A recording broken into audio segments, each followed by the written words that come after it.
ایک دفعہ کا ذکر ہے، ایک پرامن گاؤں میں ایک 15 سال کا لڑکا رہتا تھا جس کا نام یوسف تھا۔ وہ بہت نیک، مہذب اور اللہ کو خوش کرنے کی کوشش کرتا تھا۔ یوسف کو قرآن پڑھنا، مسجد جانا اور اپنے پالتو بلی میسو کے ساتھ وقت گزارنا بہت پسند تھا۔ میسو ایک سفید اور نرم بلی تھی جو ہمیشہ یوسف کے ساتھ رہتی، یہاں تک کہ نماز کے وقت بھی۔ ایک رات یوسف نے ایک عجیب خواب دیکھا۔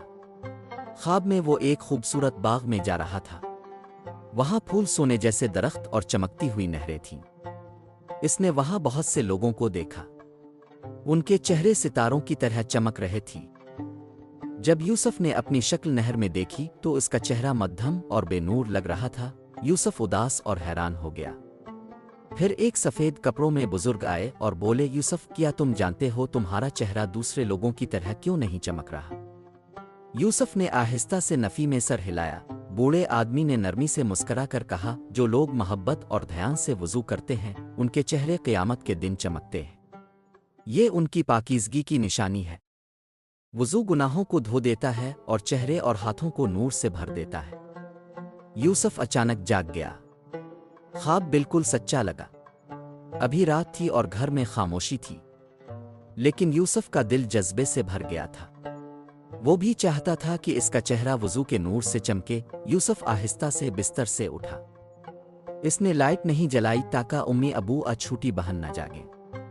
میسو بھی جاگ گئی اور آرام سے کھنچ کر اس کے ساتھ ساتھ چلنے لگی۔ میاؤں، میسو نے نرمی سے کہا، جیسے وہ جانتی ہو کہ یوسف کچھ خاص کرنے جا رہا ہے۔ یوسف اندھیرے میں باتھ روم کی طرف چلا۔ رات ٹھنڈی تھی۔ اس نے سنک کے پاس جا کر آہستہ سے کہا، بسم اللہ، اور وضو شروع کیا۔ پانی ٹھنڈا تھا مگر یوسف نے پرواہ نہیں کی۔ اس نے ہر حصہ احتیاط سے دھویا، ہاتھ، منہ، ناک، چہرہ، بازو، سر، کان اور پاؤں۔ جب وضو مکمل ہوا تو یوسف نے ہمیشہ کی طرح یہ کلمات کہے، میں گواہی دیتا ہوں کہ اللہ کے سوا کوئی معبود نہیں، اور میں گواہی دیتا ہوں کہ محمد صلی اللہ علیہ وسلم اللہ کے بندے اور رسول ہیں۔ پھر وہ اپنی جائے نماز پر بیٹھ گیا اور کھڑکی سے آسمان کی طرف دیکھنے لگا۔ ستارے ہیرے کی طرح چمک رہے تھے۔ میسو اس کے پاس آ کر لیٹ گئی۔ یوسف کے دل میں سکون آ گیا۔ اسے اپنی دادی اماں کی سکھائی ہوئی ایک پیاری دعا یاد آئی۔ اس نے ہاتھ اٹھائے اور آہستہ سے کہا، آ اللہ، میرے دل اور چہرے کو اپنے نور سے بھر دے، مجھے نماز کا پابند بنا اور میرا وضو ہمیشہ پاکیزہ رکھ۔ پھر یوسف دوبارہ سو گیا۔ اس بار اس نے دوبارہ وہی خواب دیکھا۔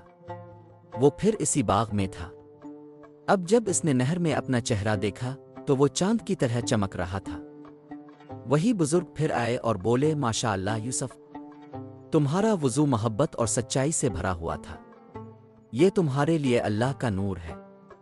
یوسف نیند میں مسکرا دیا۔ اگلی صبح یوسف نے ساری بات اپنی امی کو بتائی۔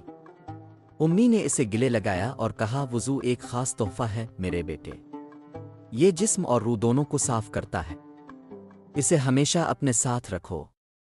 اس دن کے بعد یوسف نے کبھی وضو نہیں چھوڑا۔ چاہے وہ تھکا ہوا ہوتا یا مصروف، وہ ہمیشہ پاکیزہ رہنے کی کوشش کرتا۔ میسو ہمیشہ اس کے ساتھ رہتی، نرمی سے اسے دیکھتی رہتی۔ ہر نماز کے بعد یوسف یہ قرآن کی دعا وظیفہ 7 بار پڑھتا، اے میرے رب، مجھے اور میری اولاد کو نماز کا پابند بنا، اے ہمارے رب، میری دعا قبول فرما۔ یوسف بڑا ہوا اور اس کا چہرہ نور سے بھرا رہتا، دل سکون سے بھرپور، اور اس کی وفادار بلی میسو ہمیشہ اس کے ساتھ رہتی۔ وضو صرف جسم دھونے کا نام نہیں، یہ گناہوں کو دھوتا ہے، دل کو سکون دیتا ہے اور ہمارے چہروں کو دنیا اور آخرت میں چمکاتا ہے۔